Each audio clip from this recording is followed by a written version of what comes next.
Hello, everyone. Welcome to Tarot class. I'm Christiana Gaudet. I am your Tarot Fairy Godmother. This class is the stories in the suits. It focuses on the Minor Arcana. Wherever you are in your tarot journey, I think you're going to enjoy this. You don't need your cards with you to enjoy this class. You might want a notebook and a pen. Let's get going. All right, so you have probably heard the Major Arcana of Tarot referred to as the Fool's Journey. When did we first start seeing the Major Arcana as the Fool's Journey? Well, it was not until the late 60s, early 70s when Eden Gray coined the term. So what's the concept? The concept is, the Fool represents each one of us on our journey through life, and the rest of the Major Arcana is his journey and therefore our journey, and it unfolds in a logical, numeric way. I believe that the Fool's journey also exists in the Minor Arcana. And that if we understand each suit of the Minor Arcana as a fool's journey, we will understand each card in the Minor Arcana more clearly. What do I mean by that? Well, when we are learning the Minor Arcana, there are two important things. One is the numbers, the numerology, and the other is the suits, the four elements. And when we talk about the numerology, remember that in this context, we have to think about the court ranks as numbers as well. So we think about what is the energy of an ace and what do all aces have in common? What is the energy of a two and what do all twos have in common? Then likewise in the court. What is the energy of a page and what do all pages have in common? What is the energy of a knight and what do all knights have in common? So on and so forth. And Serena, Bean of the Fields, good to see you. When we're looking at those suits, we're looking at their elemental associations. So when the Fool is journeying through the Major Arcana, the Fool is journeying through those very important archetypes that teach us how to live on the planet, how to maintain our well-being, and how to achieve spiritual enlightenment. That's what we're learning in the Major Arcana. What are we and the Fool learning in each suit? We are learning the element and the wisdom of each element. Makes sense, right? So let's get going and let's look at this because there are some tricks here that I think you're going to find very interesting because the Fool journeys through the Minor Arcana suits in both directions. And that is a very important thing for us to understand because it helps us understand the cards better. All right, let's get going. And I think we're going to start with the suit of swords. Now, in most tarot decks, not all, the suit of swords, Jordan, did I blow your mind already? Jordan Emma, so nice to see you. What? Stay tuned. Thanks so much for being here. All right. The suit of swords, of course, in the Waite tradition and in many but not all tarot decks and traditions, the suit of swords is related to the element of air. And so that's how we're going to address it here. If you happen to have in your collection a deck where wands and swords are switched, that's a whole other thing. That's a different class and for a different day.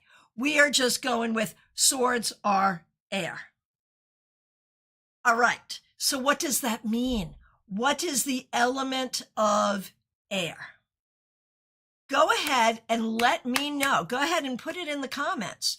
What are the attributes that you associate with the element of air? And while you're doing that, let me say hi to a few people. Hi to a few people. Okay, we've got mind, thoughts, communication, thinking, right? Absolutely. Rebecca Dusk, Celtic Dragon is like that. Yeah, absolutely. Absolutely. Saying hi to all of the members. So glad to see you. The moderators. Thanks everyone for being here. Welcome to the subscribers as well. Glad you're here. Okay. Jordan, thanks for your enthusiasm. It's good to see you here. All right. So let's see. Jeannie says air is mind and communication. Claire says it's mental and intellect and cognitive wisdom. Absolutely.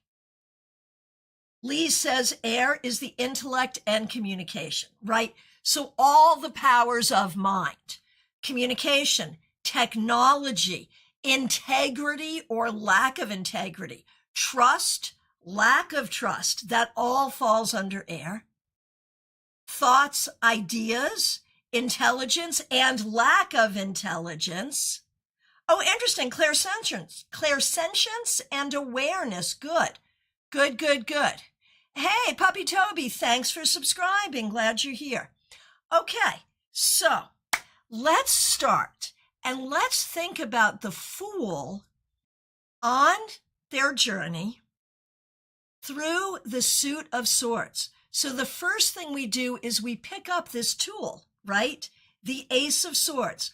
What is this tool? The Ace of Swords, of course, is the beckoning to the journey of air, the beginning of a new understanding, the beginning of a new way to communicate. So where do we go on the journey? From 1, we go to 2.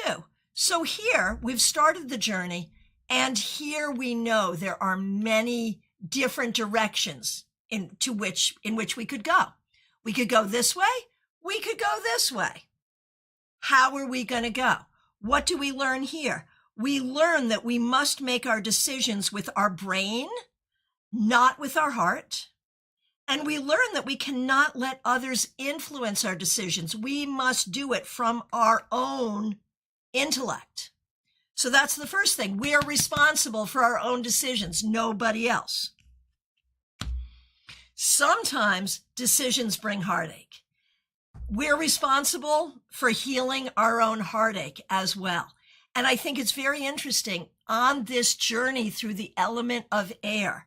The first thing we learn is responsibility for the choices we make, the hurt that we cause ourselves and others, and the opportunity to heal. Hey, Light Seeker, good to see you. Welcome to Tarot class. So then we learn how to heal. Literally, we learn how to recover. And we've all been here, right? Recovering the body is not half as difficult as recovering the mind, right? When we're in anxiety, when we're in fear, when we're all spun out and twisted, when that happens, we must heal and we must recover. Here, we learn to fight for what we believe to be right. And here, we learn to put intelligence and logic over emotion in order to move forward. Here, we learn what we can trust and what we can't trust. And here we face the cage of thoughts that we all create for ourselves. And so often this comes from lack of trust, right? Toshia, thanks for subscribing. We appreciate you. So now we're in the cage of thoughts. And now we're in this place where we don't know what to do with our thoughts, right? It's not great, and it gets worse. So this journey through the element of air takes us to some really dark places. Why? Because it must. Because there is no understanding of truth without understanding of non-truth. Because there is no understanding of doing the right thing without understanding the pain of doing the wrong thing.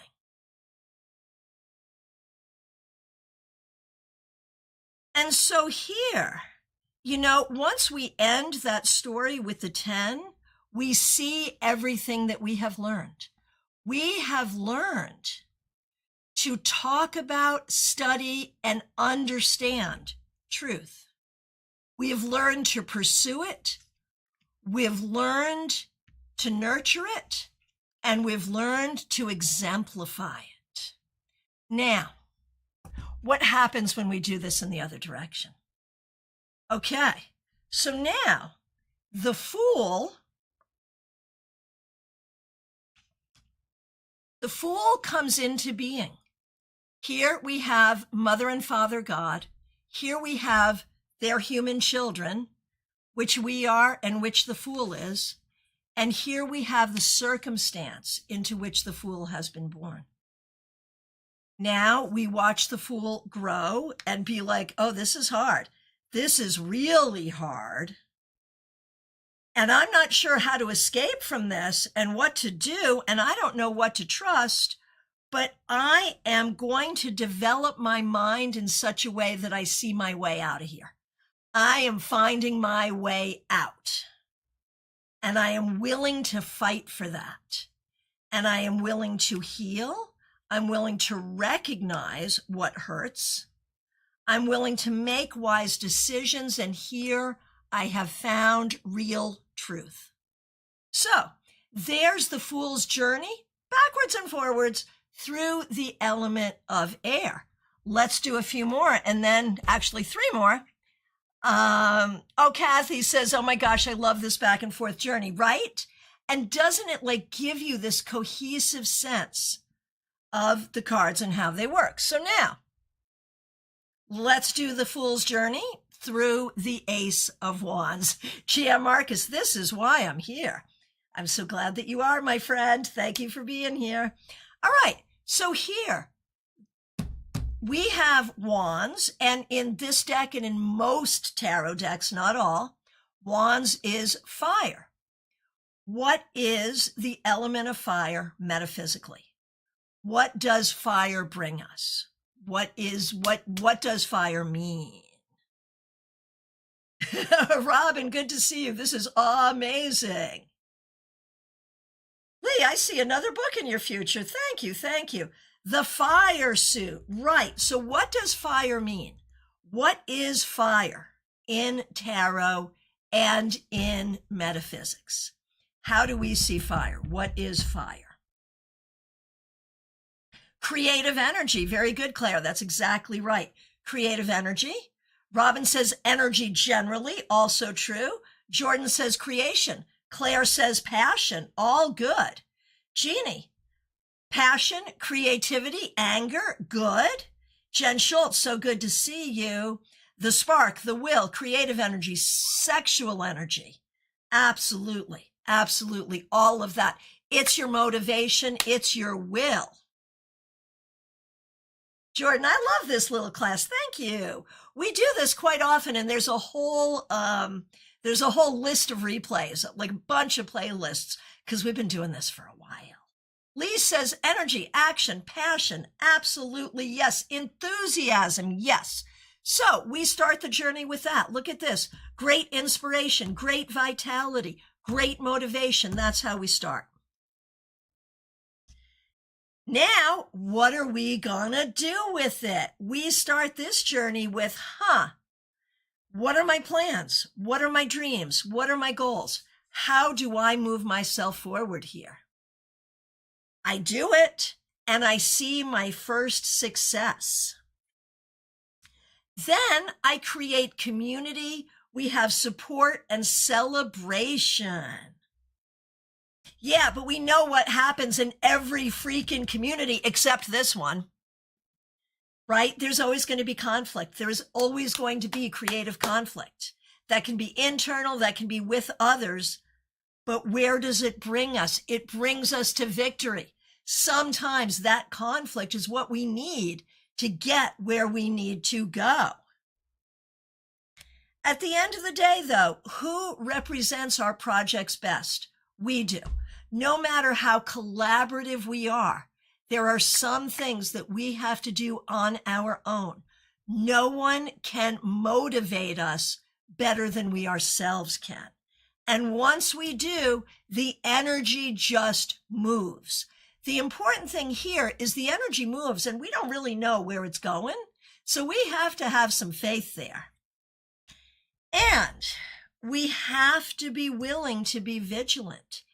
Anything worth our energy, anything worth our passion may create some wounding along the way, and it may be worth it, and may require us to be vigilant to do what we need to do. It also may require us to go the extra mile. I often think of this card in terms of business ownership, right? Where you're not punching a clock, you're going to carry this until it's done. And that's what you got to do, right? So whatever the project is, you're going to take it to its conclusion no matter what. So that's how we end that story. And then what have we learned? We have learned to communicate and to learn how to use this energy. We've learned to pursue our passions, our arts, and what we're motivated to pursue. We've learned to nurture this and we've learned to exemplify it. Okay, so you know what's going to happen now. You know it, Mother and Father God. We, their human children, among which is the fool, who was now born in to this situation, very quickly aware that it is not an easy situation, but willing right away to find new energy and create new energy and do what it takes to create success, to withstand conflict, to create community, to nurture that success, to keep the vision going. And here we now understand and embrace the energy of fire. All right, you know what's happening now. What's happening now? What's happening now is we got water. Tell me what you associate with the element of water. Ah, Robin, I love that. The conflict is the growing pains. Absolutely, yes.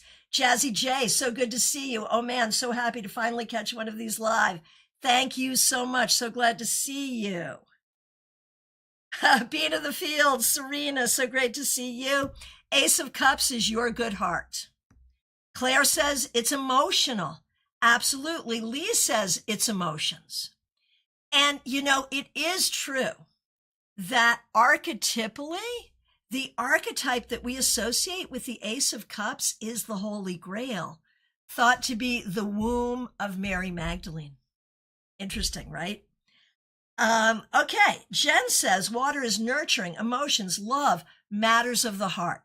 Absolutely. And when we think about love, and this is so important in the tarot world, because, you know, the biggest joke, and it's a joke because it's true, is we all think about using tarot specifically for romance. That's what tarot is for, to talk about your love life.